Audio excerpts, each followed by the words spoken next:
You were made to be ruled.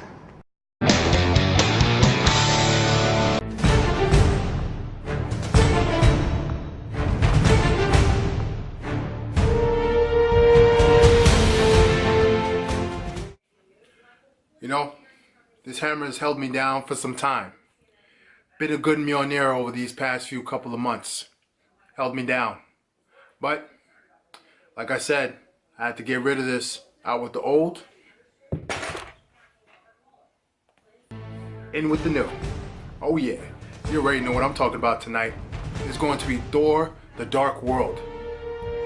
This movie was and to some it was In other words, it was good and it was bad at the same time. But guess what we're going to be talking about?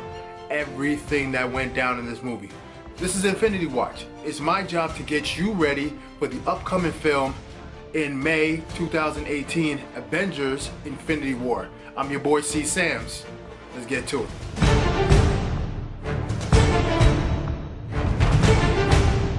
Alright, this movie starts off in a planet I can't even pronounce. I'm not going to try to pronounce. See, I can't even pronounce it. I don't know what it is. But there's a war going on. We see King Bor, we see Malekith getting ready to go head to head. Malekith is one of the Dark Elves, the king of the Dark Elves. His job is to put the entire universe back into a state of darkness. In the beginning of this film, we hear a narration by Odin saying at one time the world was in a state of darkness. And that is what Malekith is trying to do. But of course, King Bor, Odin's father, comes through and stops that whole thing. He cuts that noise out. He takes the ether, strips him from Malekith, takes it away. Malekith's forces start to fall. So what does he do? He sacrifices his own people. Him and his right-hand man and a couple of Dark Elves all get into one ship and they disappear. Bor is approached by one of his generals saying, should we destroy it? He said, if only we can. Bury it deep where no one can ever find it. And that's exactly what he did. They buried it deep. On top of burying it deep, we're going to start off the film. Now we're in present day. We see Loki approaching the throne of Odin and Frigga. Frigga is talking to Loki saying, are you not sad by what you did? And he asks, well, did I not make you proud? So then Odin says, leave me with the prisoner. They now consider Loki to be a prisoner. Now, him and Loki and Odin are having this conversation, having this nice back and forth. He's saying that he doesn't enjoy these type of lectures. So then he asks, what about Thor? When he's told that he has to go into the prison for the rest of his life.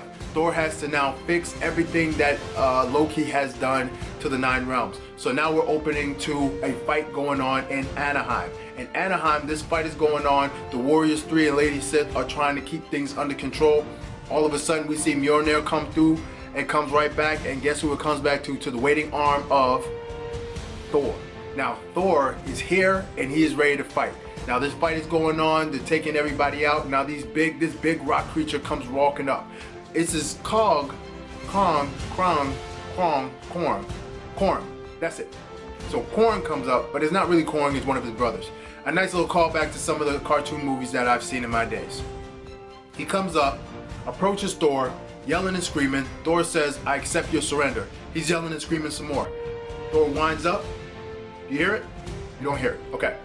Knocks out Korg, his brother, knocks him to 1 billion pieces. He looks around, Thor looks around, says, anybody next? Everybody surrenders. Now a nice little dialogue is happening after this fight.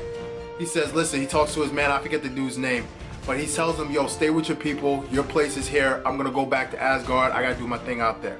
So, he says, Heimdall, I'm ready. Heimdall takes him, and we go back to the land of Eternal, which is Asgard.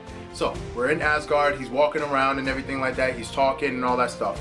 He's talking to his father. His father says something, you'd be better suited by what's in front of you. The future king of Asgard needs to focus on more important things. And who does he look like? Who does the camera pan to? Lady Sif, giving a seductive look as she's beating someone to the ground. I don't know. It's an Asgard thing. I'm not from Asgard. I don't know what's sexy. They do. So, we're getting out to Earth. We see Jane Foster. Jane Foster's on a date. Blah, blah, blah, blah, blah. Darcy comes through, interrupts the date, loud and obnoxious. Kind of annoying. But she comes through, says, yo, your equipment is wilding out. It reminds us when we were back in Nevada when we were looking for you-know-who. So, Jane's looking at the menu. She's preoccupied. She leaves the date. Pretty good looking guy, I guess, but she leaves the date. Now, Darcy and Jane, they're driving all over England to get into this site. Now this site, there's a bunch of kids and everything like that, and they're flipping stuff, they're turning stuff. The convergence that was happening 5,000 years ago is starting to take place now. Eric Selvig started to check it out, he started to look into it, and then he reached out to Jane to start looking out for things on her own. But Eric Selvig went crazy because, you know, Loki was in his mind and all that stuff, so he went crazy. So we don't know what happened to him, we'll find out a little bit later on in the film. So now we're in a situation where the convergence is happening, reality is being bent, all things are getting twisted up. So now Jane is trying to find out where is this source at. She finds the source takes her, brings her into a different reality where the reality stone is. I just ruined the surprise. Oh well, the ether. The ether is in this spot. To get to this ether, she's there. Instead of being like any other archaeologist who is smart and don't touch anything, she goes closer to the danger. The danger comes inside of her, causes her to fall into a deep sleep. Now, back up to Asgard. Asgard, we see Thor walking around, everybody's having a good time, rejoicing, celebrating. His mind is elsewhere. So Lady Sif comes up and says the future king of Asgard has to have his mind set on more important things. Good point. It's clearly she's throwing herself at the man, but the man doesn't want to give her no time. Okay, it's Natalie Portman, what are you gonna do? So he says, all right, well, thank you for your wise advice and your counsel, Lady Sif. Walks away, goes to Heimdall. He's talking to Heimdall about the convergence. Heimdall is teaching Thor about the convergence. He said this is something that occurred before my watch began, which shows you how old Heimdall is and how old the convergence is. All right. So he's saying, well, where is Jane? He says your mortal is very clever. At this point, she's learning about the convergence herself. In fact, he pauses. He looks out. He says, well, that's crazy. He said, what? I can't see her. I have a theory about that. I believe that Heimdall still has the Infinity Stone. I think he has the Soul Stone. And because he's looking at Jane, where she's surrounded by the ether, a stone that is changing reality is the Reality Stone. It's very clear. That's the Reality Stone. Now this stone is able to bend reality, shape reality into whatever the holder or the person using it wants to shape it to. So for Malekith, he wants to shape reality back into a land of darkness. He can definitely do that. He has the power to. It's an Infinity Stone. So because Jane is surrounded by this Infinity Stone, Heimdall cannot see where she is because she's surrounded by an Infinity Stone. I believe Infinity Stones and Infinity Stones always breaks apart. We're going to find out about this at the very end of the movie, why that part is important. So let's continue on. Thor now is wilding. He says, yo, send me to Earth. Jane wakes up. She gets back to Darcy. Darcy calls the cops. Jane's wilding out. Darcy says, yo, you've been gone for 5 hours. She's like, what? Yeah, you've been gone for 5 hours. Then all of a sudden it's raining. It's raining because Thor is here. Thor finds her. Jane leaves Darcy in the rain, goes to Thor. Thor has this protective barrier around her. It's kind of cool, kind of romantic, you know, it's Thor.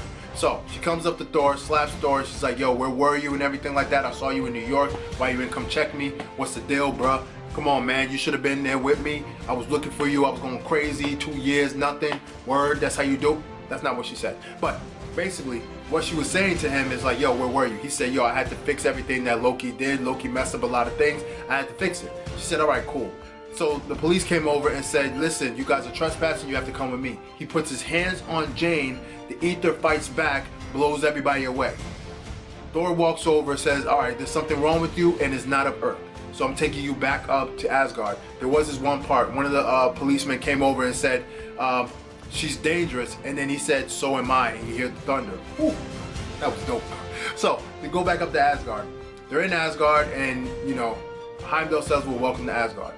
So now Malekith wakes up because the ether is awoken up. So now he wakes up, he's walking around and everything like that. He says, the ether is awakened. We have to finish what we wanted to start, and we know exactly where to go to get this ether. We got to go to Asgard. So now they're on their way to Asgard. Now, during this time, Thor brings Jane to some magic women, or I don't want to say sorcerers, but doctors and stuff like that. And they're going through the body and everything like that, trying to figure things out. Odin walks through and says, yo, she doesn't belong here. No much as a goat belongs at a banquet table. Called her a goat. That's messed up. So, of course, she's getting upset. She wilding out and everything like that. Odin says, yo, I'm king of Asgard, protector of the 9 realms. I'm Odin. He was like, oh, all right, cool. My bad. She ain't said that either. As you can tell, I'm ad-libbing, but you know, he'll be all right. So, they get now to the very fact that the guards are going to come in. The guards are going to take her back to Midgard. That's what they refer to as Earth. They try to touch her, Jane. Jane, the same result happened. It exploded, pushed everybody away.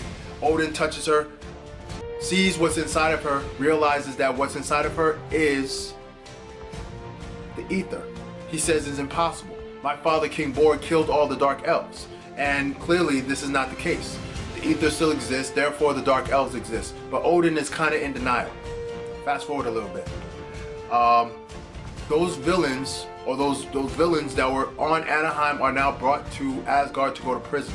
One of those individuals is Malekith's right-hand dude. His name is Curse. Now he has a piece inside of him which Malekith puts inside of him. He said once you get into the Asgard prison, bust this thing inside of you, you're going to transform into an incredible, strong monster, break out of the prison, wreak havoc as we're going to take to the sky. Now, we see Heimdall chilling, doing his job. He senses something. He can't see it, but he senses something. He runs out, takes down a jet, a fighter plane, or whatever you want to call it, takes it out. He feels good about himself. Why shouldn't you?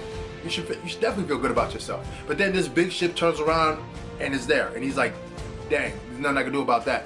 So then he starts to initiate a sequence that puts a protective barrier over the entire kingdom. It looks a little bit like the same thing that we saw in another movie, and we'll get to that next time. But now we're getting to the nitty-gritty. Now this fight is happening, and during this entire time where these forces are on their way to Asgard, you see Thor walking around with Jane, lovey-dovey and all that stuff. His mother comes through. He says, yeah, this is my mother Frigga and everything like that. The alarm goes off because the guy inside the prison busts the thing, turns into a monster, breaks the prison open. All the prisoners are broken out. He's walking in the prison. He's doing all types of nonsense and stuff like that. He sees Loki. Now Loki is sitting there and he's chilling. Instead of breaking Loki free, he decides to walk away because why is this one guy in a prison by himself and his prison looks really nice? He says you might as well, you should take the door to the left. So he listens to Loki, he takes the door to the left. Now before that scene, we see Loki and Frigga talking. Frigga's saying, you know, you really messed up and everything like that. Your father and I, he yells out, he's not my father.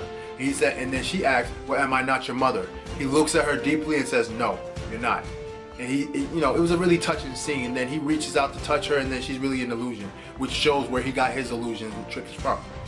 So now we're getting back to this fight.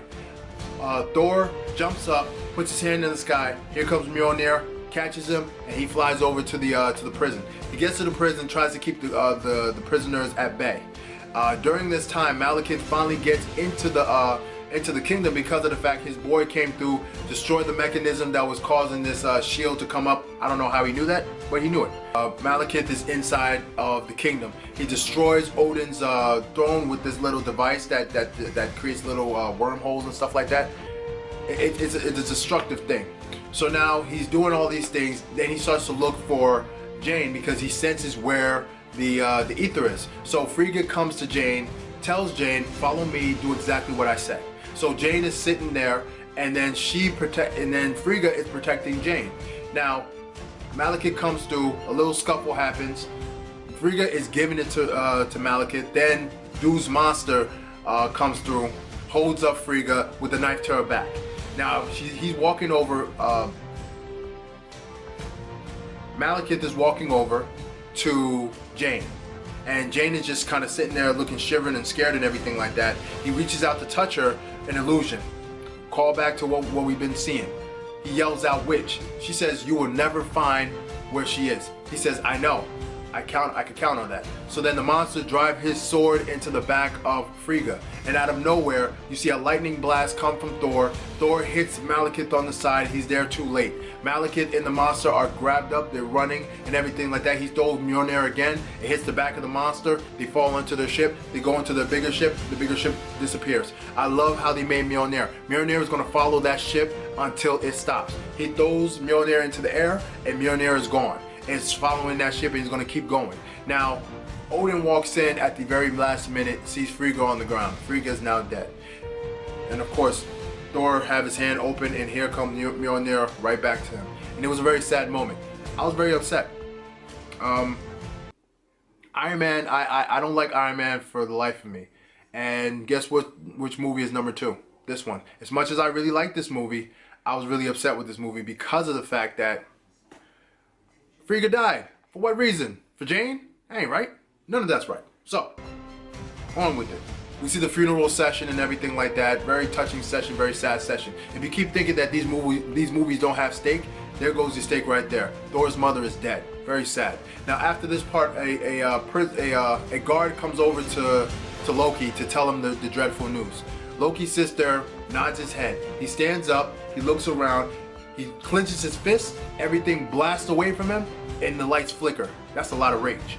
Now, we're getting now to the scene where we're back on Earth. Now, Eric Selvig lost his mind. He's running butt naked in Stonehenge and stuff like that. Darcy has to find out what's going on because Jane is gone, so she has to try to get Eric out of prison and all that stuff. No one cares about that. Let's get back to Asgard. Now, back on Asgard, we see Thor walking around. He's trying to figure out how to get out to get to Malekith. He orchestrates a big plan. He has Heimdall involved. He has the Warriors 3, Lady Sith. All these people are involved doing different parts of this plan. The last piece of this plan is to get Loki. He breaks Loki out of prison. He's walking with Loki. Loki's transforming into all these different characters. He transformed into Captain America. Watch this scene. This scene is hilarious. Probably one of the most funniest scenes in this movie. This is so unlike you, brother. So clandestine. Are you sure you wouldn't rather just punch your way out? If you keep speaking, I just might. Fine, as you wish. I'm not even here. Is this better? It's better company, at least. Still, we could be less conspicuous. Brother. You look ravishing. It will hurt no less when I kill you in this form. Very well. Perhaps you prefer one of your new companions, given that you seem to like them so much. Oh, this is much better. Whoa. Costume's a bit much. So tight. But the confidence, I can feel the righteousness surging. Hey, want to have a rousing discussion about truth, honor, patriotism? God bless them. Really genuine. I loved it. We got to the part where they have to take the ship that came in and broke through everything. I'm gonna skip ahead a little bit because this is just a chase scene. While they're on the planet of the Dark Elves, Malekith wakes up. He realizes that the ether is back home. So he says, we have to go get that ether right now because the ether is home. So now they're walking and everything like that to get into the ether, and while they're doing that, on the other side of the planet, here comes Thor, Loki, and Jane. Now there's a nice little back and forth between Loki and Thor. Thor grabs Loki and says, you may have had her tricks, but I had her trust, in reference to their mother. And it was a really good scene. It was really good to see them as brothers, you know, lamenting over the fact that their mother is dead. Really good scene, really good scene. Now, we get to the part where Loki and Thor are standing there and they're ready to orchestrate their plan. But Loki is a trickster, so Loki stabs Thor, kicks him down this cliff. Thor goes rolling down this cliff. He says, yo man, you think I really care about you, about Frigga, about any of you? He said, I don't. So then Thor opens his hand to reach for Mjolnir. Mjolnir comes flying over. Loki comes over, cut off Thor's hand. Mjolnir hits the ground. Thor's hand is on the floor. Malekith is watching all of this, and then on top of that, his right hand dude said, yeah, he's an enemy of Asgard because I saw him in the prison and he helped me to get rid of. It's a crazy plan, but it all worked out. So they got to where they needed to have this conversation and everything like that. But there was no talking involved. You already know what Malekith came to do. Malekith was going to extract the ether from Jane. So as he rides Jane into the air, he takes the ether from her, and once the ether is exposed, Loki retracts his magic, the hammer comes back into Thor's hand, and then he destroys the ether. Or does he?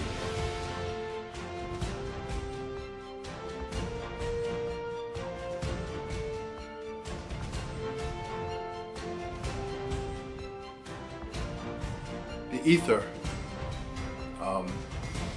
blew up.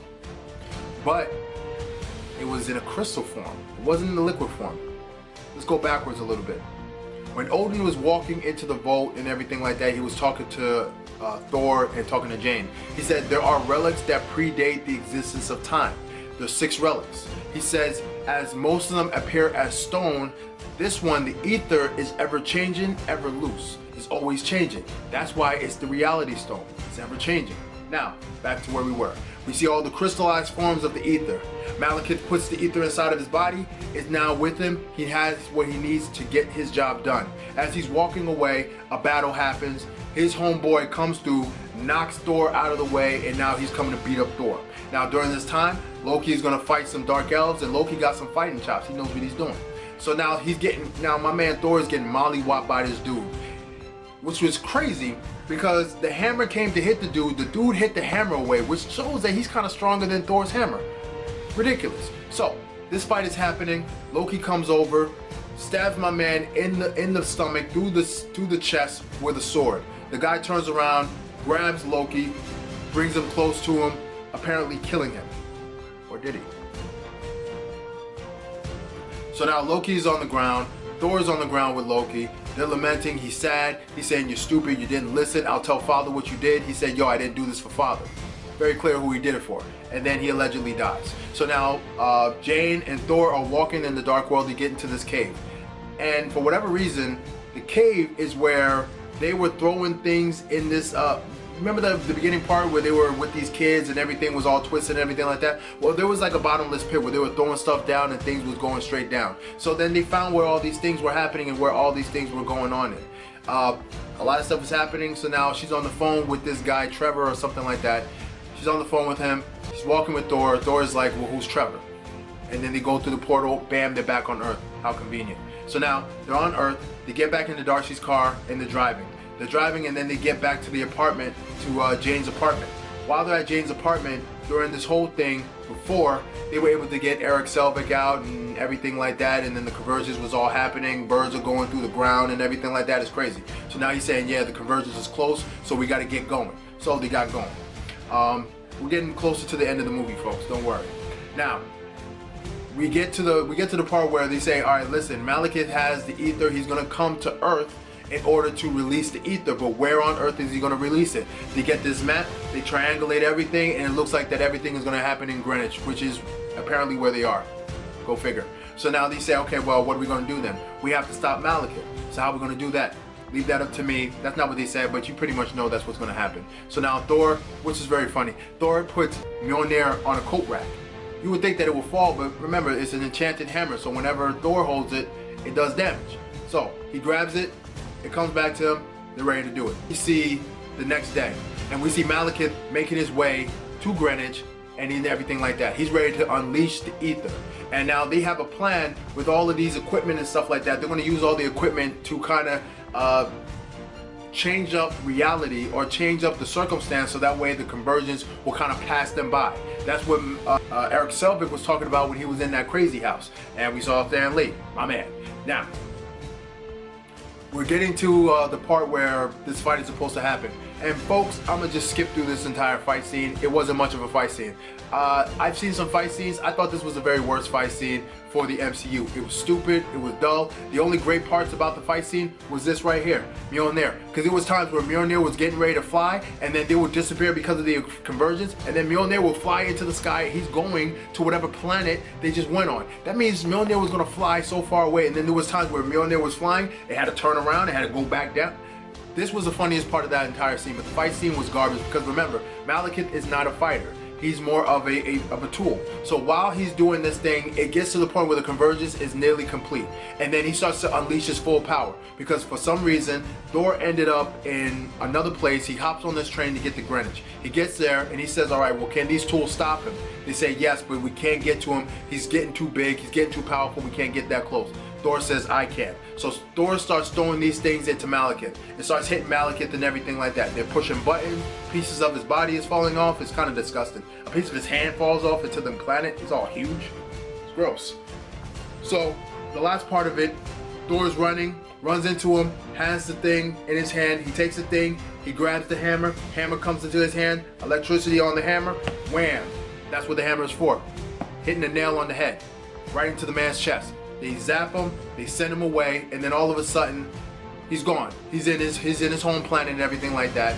And then the big ship that was there is tipping over, about to fall on Thor. Something happens, they zap the entire ship away. The ship falls on Malekith at his home, in his home. Now, there's no real proof that Malekith is dead, but we're gonna just assume that Malekith is dead. And then after that, Thor goes back up to Asgard. He's talking to Odin. He says, listen, Odin, I don't want to take the throne right now. My place is on Earth. I'd rather be on Earth with the people of Earth. I can't take the throne, and plus my brother's dead. He said, okay, fine, no doubt. So then, before we get to this scene, there was a scene where there is a soldier on that same planet. We see the green glow. Whenever we see that green glow, we know that Loki is alive. So now that same soldier went to Odin and said, yeah, we found a body. He said, Thor? He said, no. Loki? He says, he looks up and smiles. Sinister smile. So we can only imagine and only assume what happened. Now, Thor walks away. Loki reveals himself. He's sitting on the throne of Asgard. There's no Thor, and there's probably no Odin. So guess who's gonna reign supreme? Loki. And that's the end of the movie.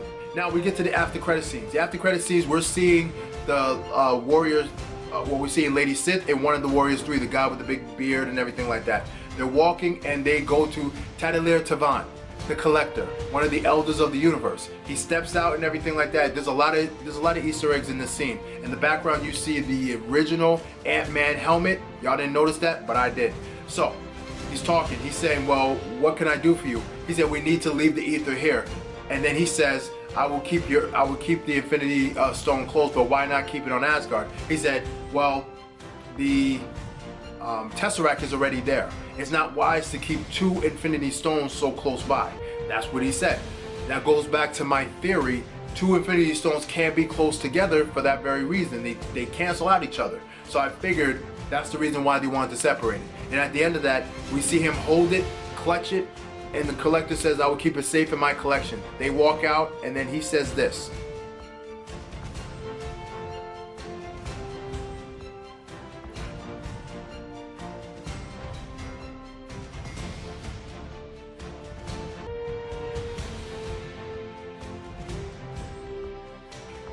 Crazy, right? So we are getting our first official notice that there are going to be 6 of these Infinity Stones. We have already found the Tesseract, which is on Asgard. We found the Ether, which is now with the Collector. And guess what? We're gonna find out where the rest of the stones are in the next movies. This is why this movie is so important. This is why Thor: The Dark World was so important. A lot of people like to bash this movie, but this is why I believe that this movie was important. This is the reason for the movie. This movie brought me back to faith with my man Thor. Even though I didn't like the plot, I didn't like the plot device, I didn't like the person that the plot device was surrounded by, but it's okay. It's all good. It's cool. But once again, this was the Infinity Watch. This is your boy C. Sams. I hope you enjoyed this movie. I hope you enjoyed this review. This review was only put together so that way you guys can be ready for the big blockbuster that comes out May 2018, Avengers: Infinity War. I hope you guys are ready for it. I'm ready for it. I got to get my suit ready for that red carpet event. I'm trying to get there. Help me get there by sharing, and subscribing to the channel. Leave your comments. Tell all your friends. Tell your friends to subscribe to the channel, and tell their friends to subscribe to the channel. And then by the time you know it, everybody subscribe to the channel. Well, in theory. Anyway, this is Infinity Watch. This is your boy C. Sams. And I'm so happy to be reunited and to have my Mjolnir. Good things come to those who wait. Sam's out.